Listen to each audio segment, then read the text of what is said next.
Welcome to Navigating the Customer Experience. Want to improve your organization's customer service? Looking for insider tips to knock your customer socks off? Then you're in the right place. Here's your host, Yannick Grant. Welcome to Navigating the Customer Experience.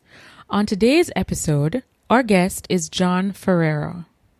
Jon is a successful serial entrepreneur. He's top 10 social salesperson according to Forbes and renowned CRM pioneer with a knack for building authentic relationships with customers. Given his shared passion for creating genuine connections and making a positive impact on the lives of others, I believe he would be a very interesting guest for this podcast. And so he's going to dive in and share with us some of the journeys that he's taken. He's going to share with us some of his core values, building products that help others achieve their passion, plan, and purpose. And we're going to identify what are those success indicators. So without further delay, welcome, Jon. Yannick, it's a pleasure to be with you here today. I think our purpose on this planet is to help others grow, and we do that by adding a little value to one another. And through this conversation, I hope we're able to add value to your audience and the people who listen. All right. So, Jon, could you tell us a little bit about your journey and also about your company, Nimble? What is it all about? How did you get to this place in your life? And, you mentioned that you're all about helping other people grow. How is your company helping other people grow? Well, Yannick, these are all great questions. And it really starts with, in some respects, my childhood. I grew up with my first computer when I was 16 years old in 1976. And through my journey of understanding technology and my passion for people and relationships, I found myself struggling in my first job in sales, trying to build connections and conversations that derived results. And there was no contact management, there was no Outlook, there was no CRM, there was no Salesforce. In fact, there was no tool that integrated email, contact, and calendar with sales and market automation.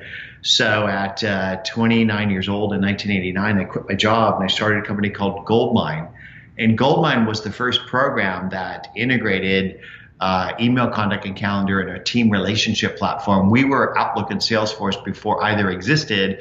I started that company on $5,000 in my apartment in Los Angeles and grew it to about $100 million in revenue. We're at about 10 million customers worldwide, and I sold that when I was 40 and retired for 10 years and raised 3 babies. And in that journey, in that experience of entrepreneurship, but more importantly, as a present father and husband, I came to really understand and value the gift I got of being able to be a present father and husband, and how it helped me grow. Because I think if you're present with the people around you, they will reflect your back at you. And if you're willing to work on your shit in life, you can grow as a human being.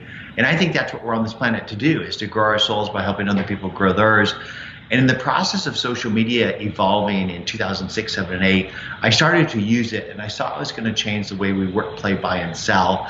And I started looking for a relationship manager that integrated social, and I couldn't find it. And then I started looking at CRM systems, and I saw they really weren't about social media. They were really about, or even relationships, they're really about reporting and command and control. And so I set out to build a new platform, a relationship manager that incorporated contact management and CRM and social sales and marketing. And it would be different. And the way it would be different is that you don't work for it, it works for you by building itself from the data you already have in your business. And everybody has contacts in email and calendar, as well as contacts in all kinds of business apps like customer service, accounting, social media, sales, and marketing.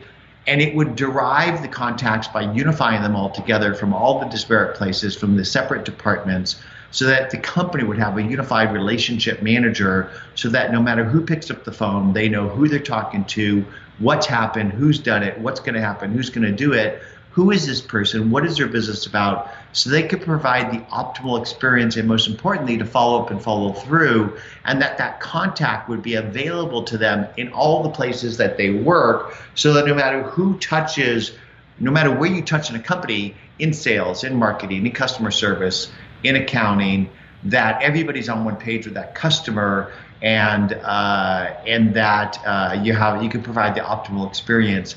And so we called it nimble. And so I seem to be back in the saddle in the relationship management game. Wow, it's brilliant. So you're basically able to have everything all under one roof, allowing people to pull information from different sites and being able to connect. And also it helps with the sales process. True? Yes. Because I really believe that service is the new sales, that your job as a salesperson is to help other people grow. And to do that, you need to develop intimacy and trust with that person. And so you need to build a connection, a relationship, before you can ever get them to open up to you about their business issues, which as a professional you can then solve. And it's always easier to build a connection with somebody when you share some commonalities. So you don't typically start a phone call with, did you sign the contract? True. You start it by good morning, good afternoon, good evening. How about, how's the weather in Kingston today? Or, some areas of commonality. Like if I was going to talk to you, I'd say, I talk about some common experiences. And I'd share with you that I saw Bob Marley play when I was 18 years old at UCLA Poly Pavilion. Wow. And it was the most wonderful experience I'd ever had, because I grew up listening to his music, and I was inspired by his marching to a different drummer and teaching people to seek out truth in life and freedom and the struggles that people were going through around the world, not just African Americans, and that it all unites us, this struggle and this desire for peace and freedom. And we would connect on some area of commonality, and then we'd then dive into learning more about each other, finding ways to add value. And business is secondary to all that, right? Mm-hmm. So business is just something that we do, but friendships last a lifetime, and they will get you through any business hiccup. And in all businesses, hiccups happen. But if there's a relationship, there's a tendency for more empathy and more forgiveness and more gratitude in the connections and the interactions. And that's really the philosophy behind Nimble, is that relationships are critical to your life success, and that your network and your brand are so important to that success. Yet most of us don't really manage our golden Rolodex, if you will. And Nimble is a tool, not just for businesses, but for every individual, because every individual's life success will be through the connections and conversations and relationships that they develop. True. So it's funny that you touched on relationships, because customer experience, as you stated earlier, is really the foundation of that is the quality of the experiences that you have with each other. And it's really the little things that really matter to customers. Those are the things that make a difference. The little attention to detail, this very small things, but it really, really goes a very far way. So in your years of experience, both in the company that you have now, as well as the one you had prior that you sold, could you share with us maybe 3 things that you think help to really build a strong relationship? Well, I think that a company's brand is built on the promises that it makes and the experiences that it delivers. And if you could align those two, you could build a gold mine. Mm-hmm. I know I did. And a lot of that experience is delivered through your customer-facing team members. And so you need to empower each of them to deliver optimal experience at the point of connection and conversation whenever they're interacting with the constituency. And I say constituency because I think that most companies think about prospects and customers, and they think about sales and marketing people, but ultimately there's a team of people at your company that's interacting with the constituency around your business, and you need to unify all these people into a team and to empower them to make decisions in favor of the customer. How many times have you gone into a business where the people just say, no, that's just the way we do it, and we can't do it? Many times. So I'm going to share an example of that. I was trying to send a gift to somebody who did something wonderful for me. It was a Microsoft team member. They did an interview with a Forbes writer, And they talked about how Nimble has evolved into the simple CRM for Office 365, where Microsoft is actually reselling Nimble with Office globally through all their distributors and resellers. And she gave this wonderful interview. She didn't have to do it. She's a very busy person. And I wanted to do something special for her. So I looked all over the Seattle area for a particular bottle of champagne. It's the champagne that I took to dinner when I proposed to my wife 30 years ago. Wow. And it's a special bottle to me. And I've only had it twice. When I proposed to my wife and when we celebrated our anniversary 30 years later. And so I found a store that had it. And I spoke to the store manager, and he says, yes, I have it. I can send it, but you need to call a customer service phone number. So I called them, and they said, well, you could just go through the app and order it. So I went through the app, and the app said it wasn't available. It wasn't in stock. So I called back to customer service, and they said, well, our systems don't allow us to sell when there's one bottle. We can only sell if there's more than one. The last one we can't sell online. Really? And yes. And I spent 4 hours that day trying to get somebody to override the system and make a decision in my favor to actually ship the bottle. And I finally got somebody to do that after 5 hours with them. And then when they went to send it, they couldn't deliver it. They could only FedEx it. And then FedEx the next day wasn't able to deliver it because the door that FedEx went to was not, it was a secure door they couldn't get through. And the whole process was so painful. And that's an example of a customer cutting their hand on the journey through your company.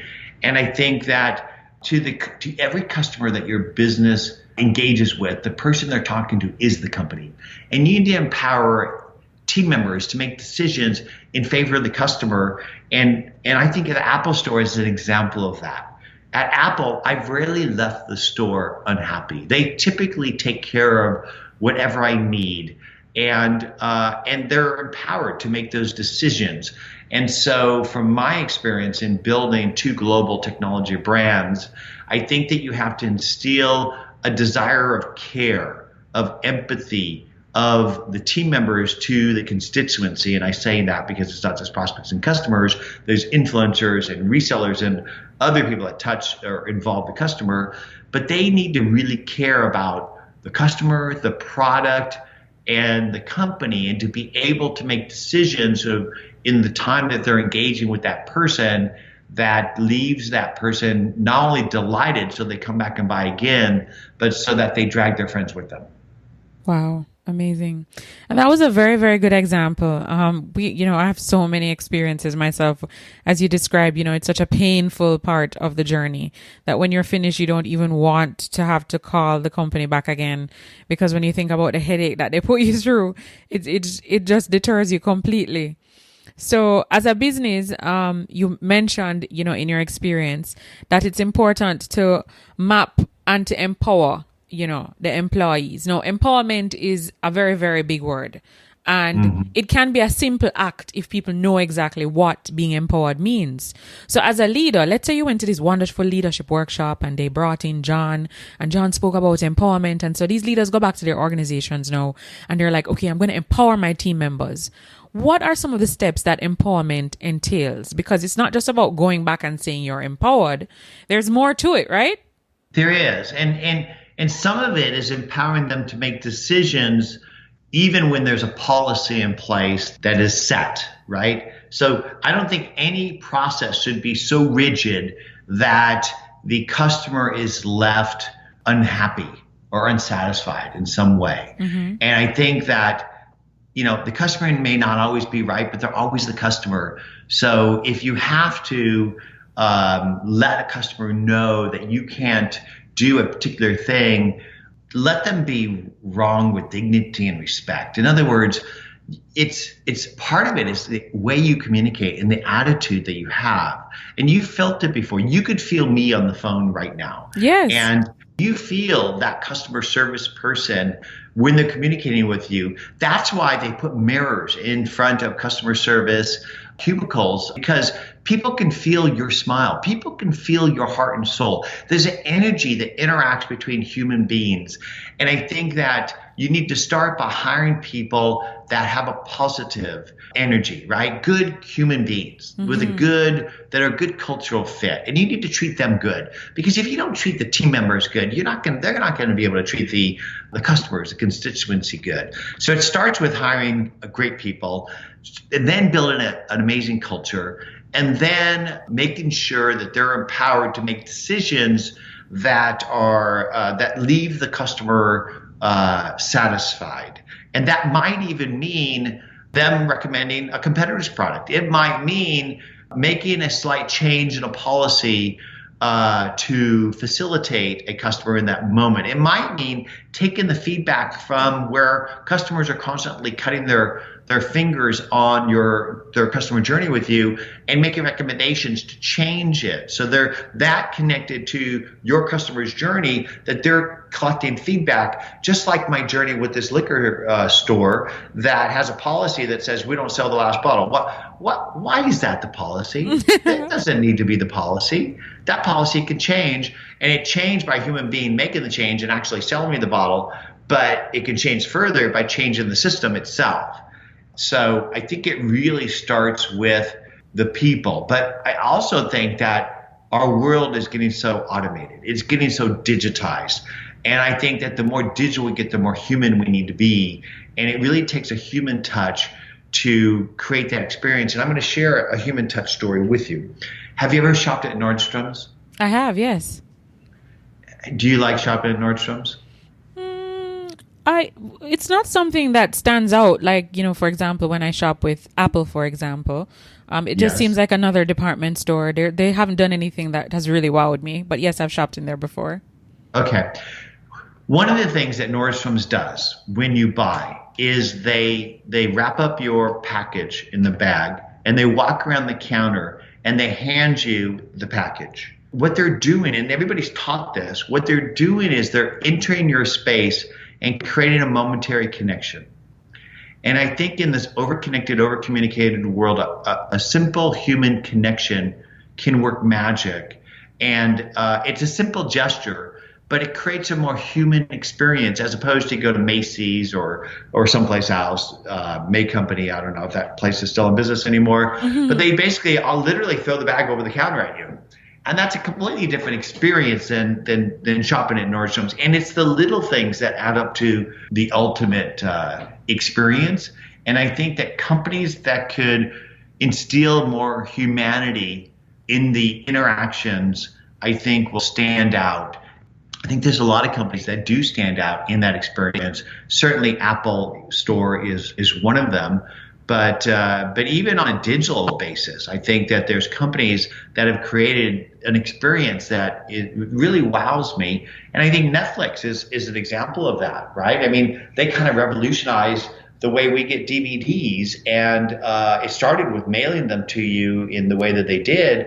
But I think their software creates an experience that just makes it easy to find shows that you like, and to watch them easily and to catch up where you left off, almost to the point where I think it's too easy to binge watch shows.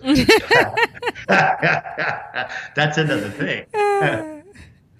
That's true. They do make it easy. And, it's I love the fact that you say we should keep the human side of things, because we actually did an interview last week with another guest for the podcast. And that's one of the questions I had actually asked her, which you tapped into before I even got an opportunity to ask, is with things being so technologized, do you still believe that the human experience, is still necessary? And I mean, from my perspective, for example, let's take, for example, the IVR system. When you call a company, press 1 for this and 2 for that and 3 for this. And I think at the end of the day, when somebody calls, whether they're making a request or they're making a complaint, they really want to just speak to a live human being when the phone rings one time without pressing 3, 4, 5, 6, 7 and then being disconnected and have to do it all over again. Wouldn't you agree? Yes, 100%. Or how about this? How about when they ask you to enter in your account number, and you get to somebody and they ask you for their account number? I mean, it's little things like that, right?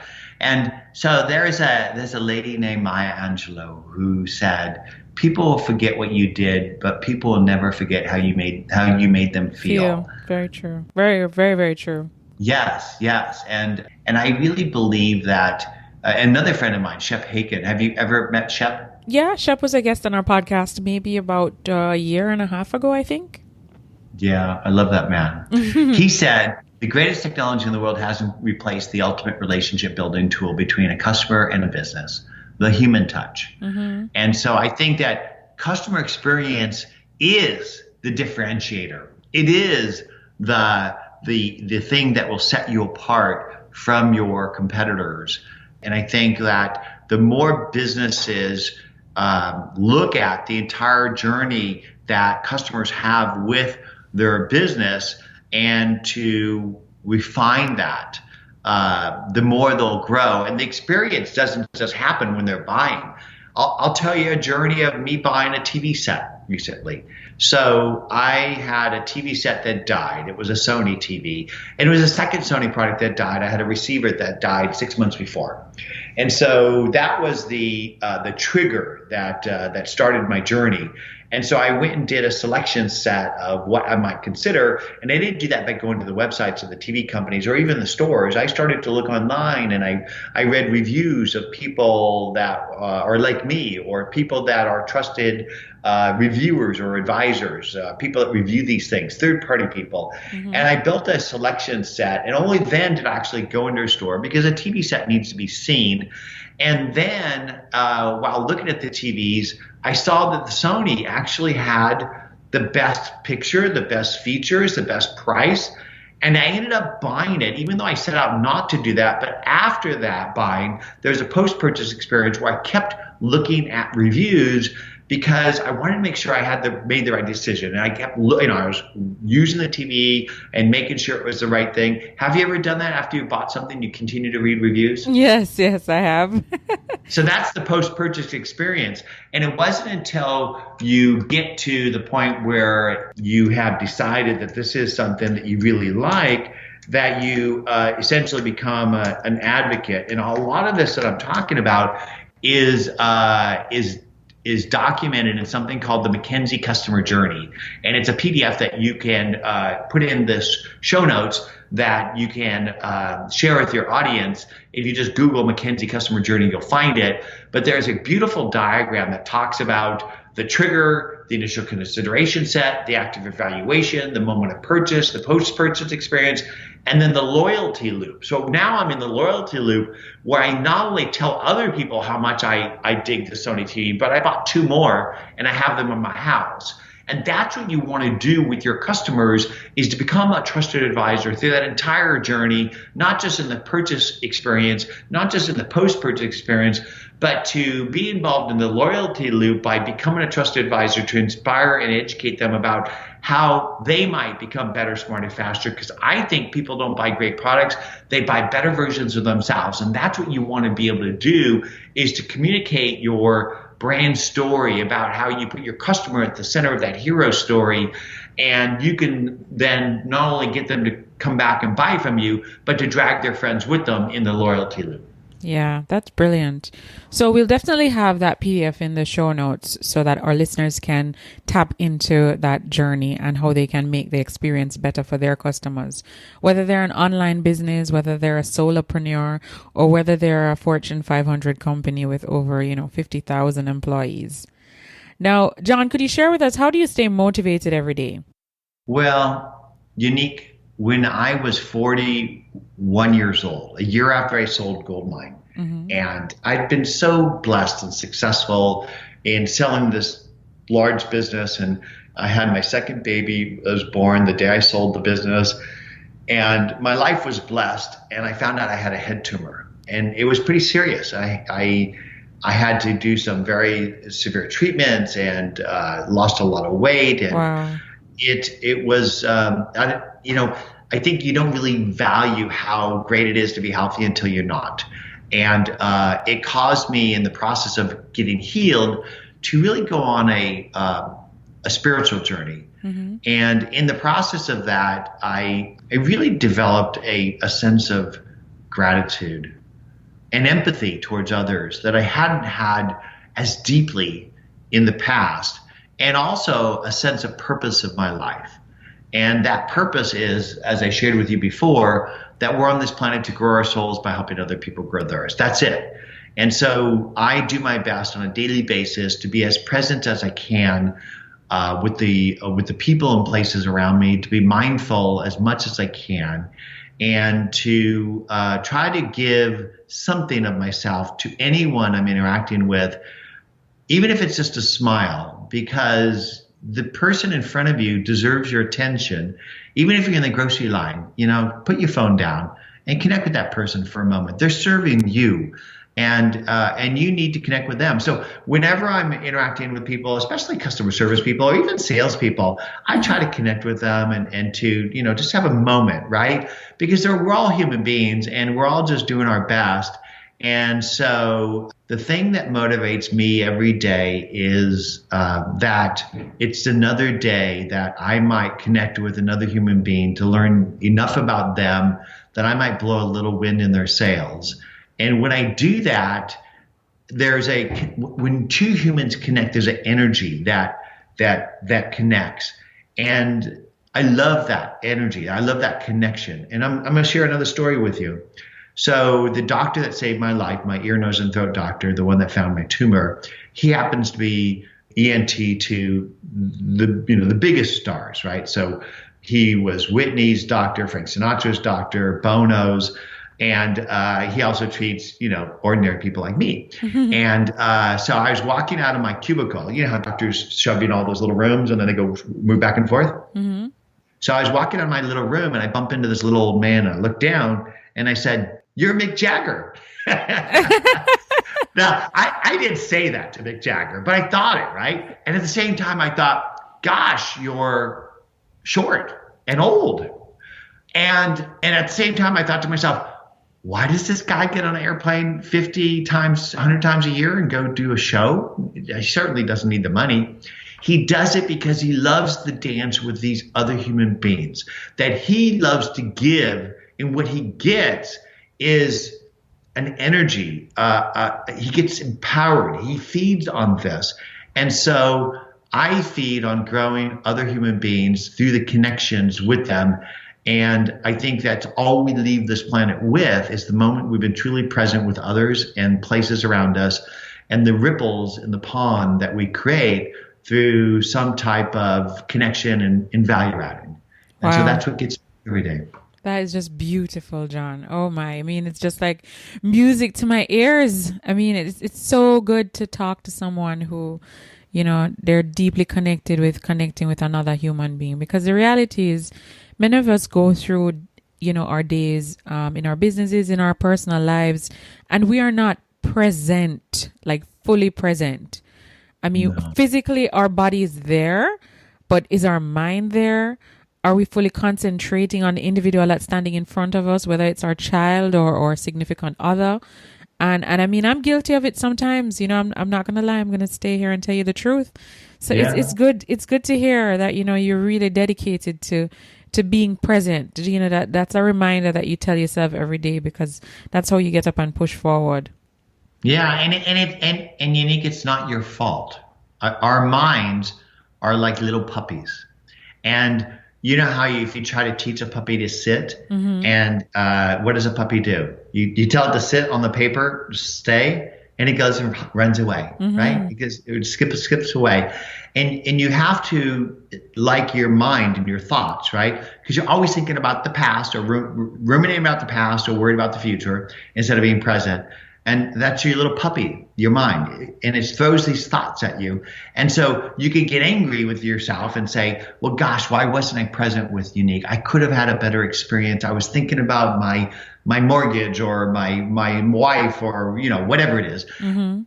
You just, with kindness, say, okay, come on back, just come on back.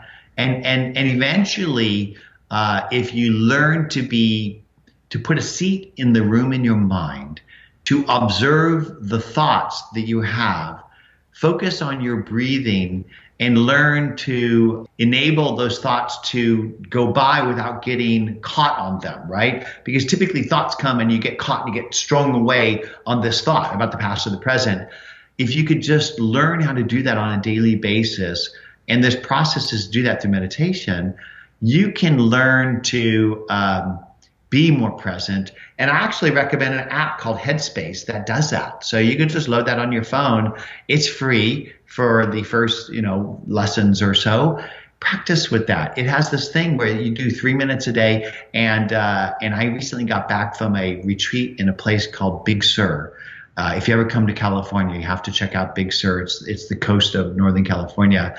And there's a retreat there called Esalen. And it's where the Native Americans, the Esalen Indians, used to gather for this hot spring that's been there for 10,000 years. And you go, and I went to this mindfulness meditation retreat for 3 days.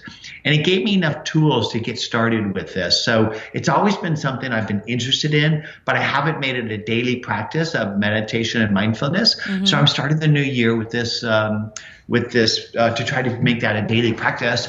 And so I wanted to share that with you, and maybe you might find that interesting and practice it yourself or your audience. Very nice. I mean, I have heard of the concept of mindfulness. There are people here in Jamaica that I communicate with who actually practice it, but I've never actually engaged in it myself. But I'm definitely going to check out Big Sur. I've been to LA once. I used to be a flight attendant with Air Jamaica, which was our national airline before I started my company. And I spent a Christmas and a New Year's in LA. Unfortunately, because we were laying over for such a short period of time, I didn't really get to enjoy the city that much, but I would definitely return for sure. And if you are interested in exploring mindfulness, that app Headspace is a really easy way to try it out. And I highly recommend that you load that on your phone and give it a whirl. Wow, I will definitely do that. So that leads me nicely into my next question. Now, what is the one online resource, tool, website, or app that you couldn't absolutely live without in your business other than Nimble, Jon? Mm-hmm. Do you have one of those?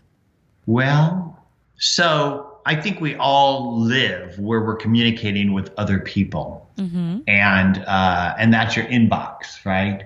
But for me, I love to inspire and educate other people on a daily basis, because I think that's our purpose in life is to add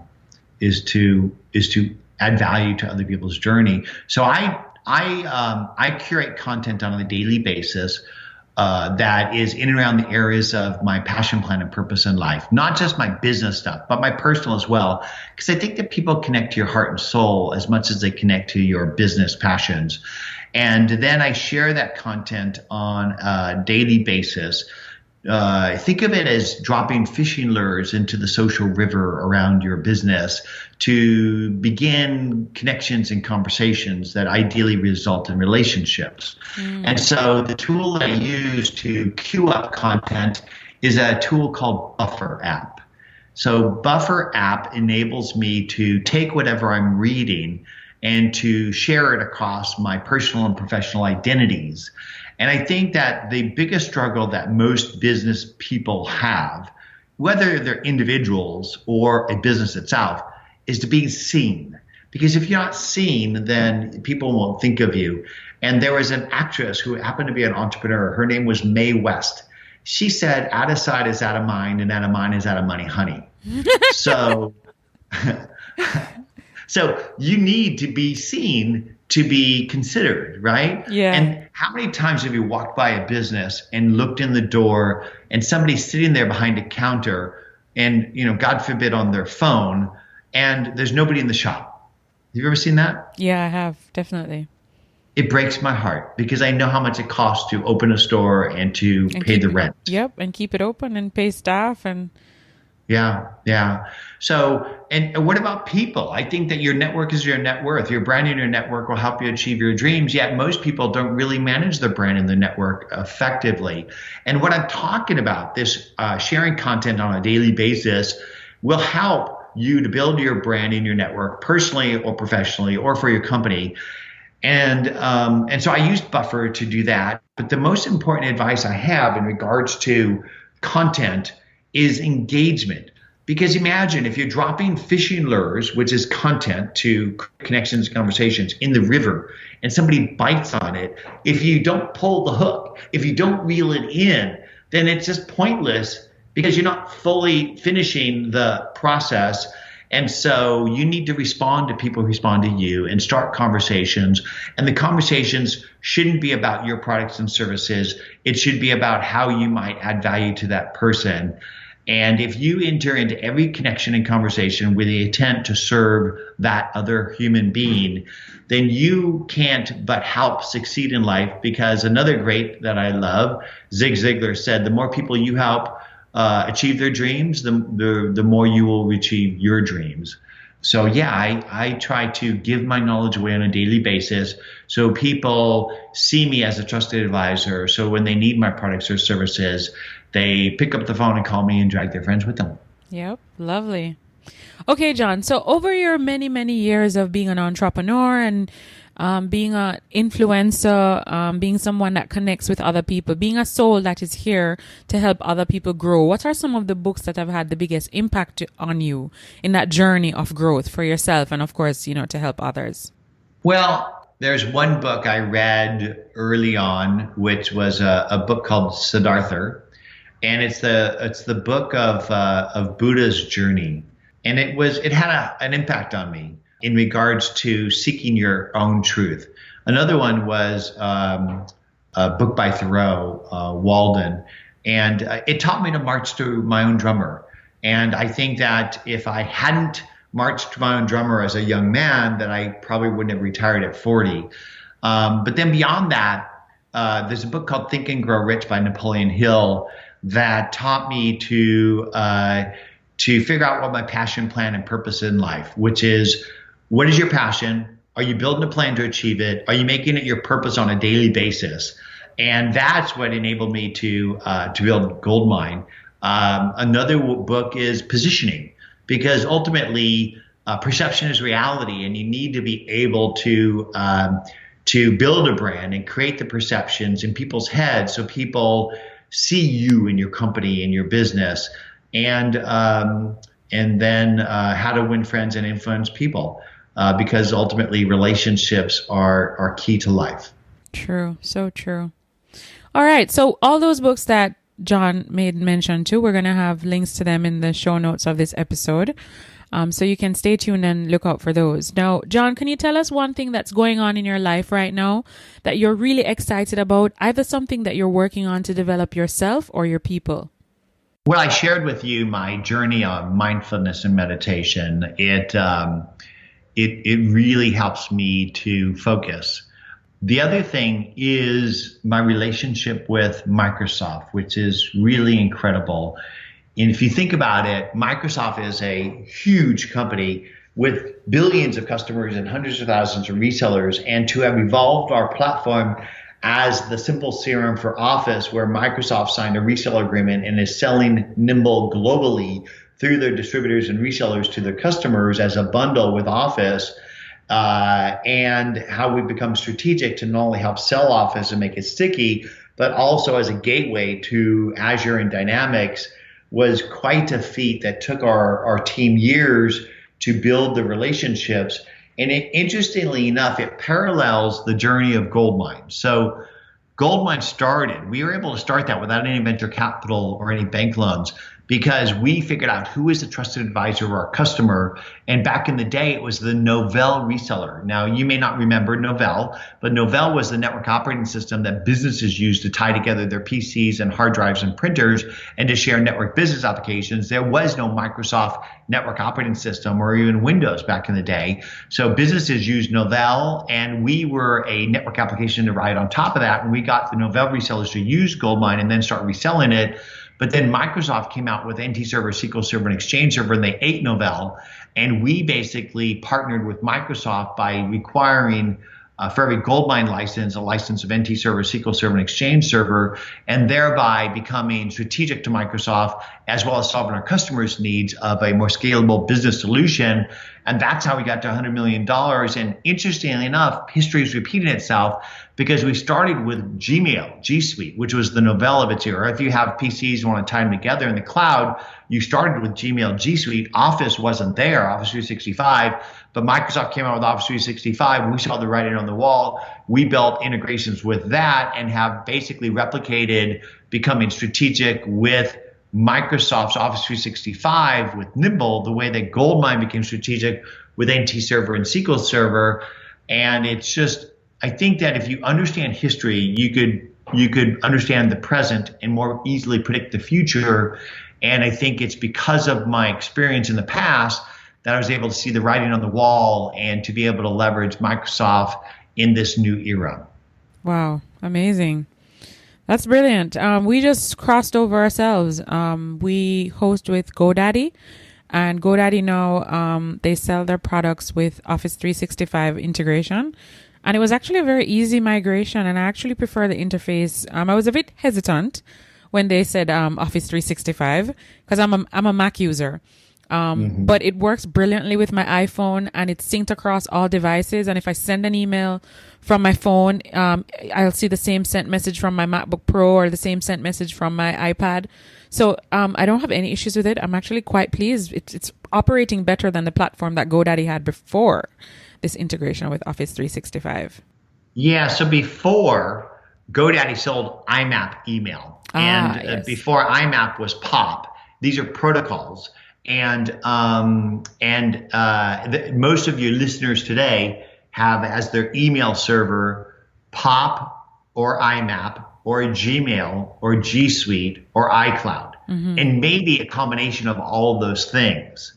But ultimately, you need a cloud-based solution that unifies email, contact, and calendar into a thing that can synchronize across phones, iPads, and computers and desktops. And both G Suite and Office do that, but I think Microsoft has the edge because we all grew up with Excel, right, and Word, and we're used to that. And so it's easy to sort of pick Office because it comes with those things and works well with those things. But there's even better reasons for Office in the future. If you think about traditional businesses, they have servers in closets. And those servers have to be updated with the software and firewalls to protect them. And I think that there isn't a business today that hasn't been hacked or won't be hacked if they continue to try to manage all their own IT. And that most businesses are going to the cloud. It started with moving their Exchange and Outlook to the cloud with Office, but soon all the other servers will. And Azure is a great place for your business systems in the future. And that's why we're just so excited to partner with them in that. In fact, GoDaddy is a Nimble customer. They use it for their influencer marketing, outreach, and engagement. And we're actually talking to them about bundling Nimble with their Office solution sales. When they sell you a domain, they sell you Office. The next thing they'll sell you on top of that will be Nimble. Yeah, brilliant. I love GoDaddy. Their customer service is amazing. Totally amazing. And one of the things I love about them from day one, when I started this company, was when you call them, you can actually get a live person. I remember a couple of years ago, I had redone my website, and the web developer, even though I recommended that he use GoDaddy, he chose to use a different company. I think it was Bluehost or something. But I had an issue with the website, and when I tried to call Bluehost, apparently they don't have a telephone number. So you have to go into a live chat. And one of the most frustrating things that you could ever do to me is send me to a chat room for me to explain to you in words what I could have done if I was talking to you in a voice call. I find it way more stressful to sit down and type out my issue than if I could just explain it to you verbally. And I think I spoke with them maybe twice, and I just closed the account and I moved everything over to GoDaddy. I don't know why he didn't take my recommendation in the first place, but it was extremely frustrating. That's another issue I have with Magic Jack. To this day, I don't understand. If they're a telecommunication company and they provide services for people to call people all over the world, why don't they have an actual phone number when you're having an issue with your Magic Jack? Yeah. That brings us full circle to customer journey and experience, that we need the human touch. because it's just so much more effective and personal. Yeah, totally. Okay, Jon, can you tell our listeners where they can find you online? Well, you can Google me and you'll find me. In fact, you should Google yourself if you're listening to this today. Do you show up on the first page? And if you don't, what can you do to build your brand and network so that you do? But my contact info is Jon Ferrara _FERRARA. That's my Twitter account. You can find me at nimble.com. In fact, if you are inspired about your brand and your network and want to try Nimble, if you go to Nimble and sign up, it's free for 2 weeks. And if you decide you want to incorporate it into your business, there's a code JON40 that will give you 40% off your first 3 months. Oh, very nice. Very nice. So is that something you're extending to our audience for this? Yes. Thank you so much. We really appreciate that. So and Unique, I'd like to gift you and your team Nimble because it actually plugs in. First, it unifies email, contact, and calendar into a team relationship manager so that everybody in your team will have a shared contact database, because Office doesn't have a shared contact database in its system, nor does it link email and calendar interactions to the contacts. And if you use any other third-party applications like MailChimp or QuickBooks or anything else, Nimble unifies all the contacts from all those different applications. And then you could then use those contacts back inside your inbox so that if you have an email from somebody, you see who they are, what the business is about, and the history of interactions. And then you could go ahead and log notes and schedule tasks right there. Because how many times have you opened up an email and said, okay, I need you to send me this, or I need you to do that, and you don't do it because you have to go to your to-do tool or your CRM to do it. And so I'd love to gift you and your team Nimble and teach you how to use it, help you to incorporate all your disparate contacts so that you can work more effectively as a team to deliver optimal experience. Brilliant. Thank you so much, Jon. We You're definitely welcome. appreciate that. That's like a wonderful gift. Thank you so much. You're welcome. All right. Now, before we wrap up our episode today, we always like to ask our guests if there is a quote or saying, even though you've shared many with us from the beginning of the episode, but is there a quote or saying that during times of adversity or challenge that you revert to this quote and it kind of helps you to refocus and push forward? Do you have one of those? Yes. This too shall pass. I really believe that life is like a Beethoven symphony, that there are high and there's low notes, and that you can't really value the high notes without the low notes, and that all of those notes will pass. So don't get too connected to the highs in your life because they won't last forever. And don't be so worried about the lows in your life because they won't last forever too. And I think you can learn more from struggles than you can from successes. And so life's like a Beethoven symphony. Don't let whatever is happening to you bother you too much. This too shall pass. You could learn so much from those moments in your life. And I think that the biggest cause of pain or suffering is grasping onto highs or resisting or averting lows. And if you just accepted them both as part of your journey, that you'll be more balanced and happy in your life. Brilliant, brilliant. Lovely, lovely, lovely. All right. Well, thank you so much, Jon, for taking time out of your very busy schedule to share all of these wonderful nuggets, this great information, your history, your journey, what you're about, how you're here to help us, how your product is helping so many people globally, and, the plans that you have for the future. It was really amazing sharing with you. And I know that the listeners that we have that engage with this podcast will gain and, get so much from listening and hearing what you have to offer us. So thank you again so much. You bet, Unique. It was a pleasure meeting you. I look forward to learning more about you and finding ways to continue to add value to you and your community. Thank you. So just a reminder, our listeners, you can connect with us on our closed Facebook group, Navigating the Customer Experience Community. And please feel free to follow us on Twitter at NavigatingCX. So until next time, I'm your host, Yannick Grant. Thanks for listening. For more awesome resources to take your customer service game to another level, head over to navigatingthecustomerexperience.com. See you next time.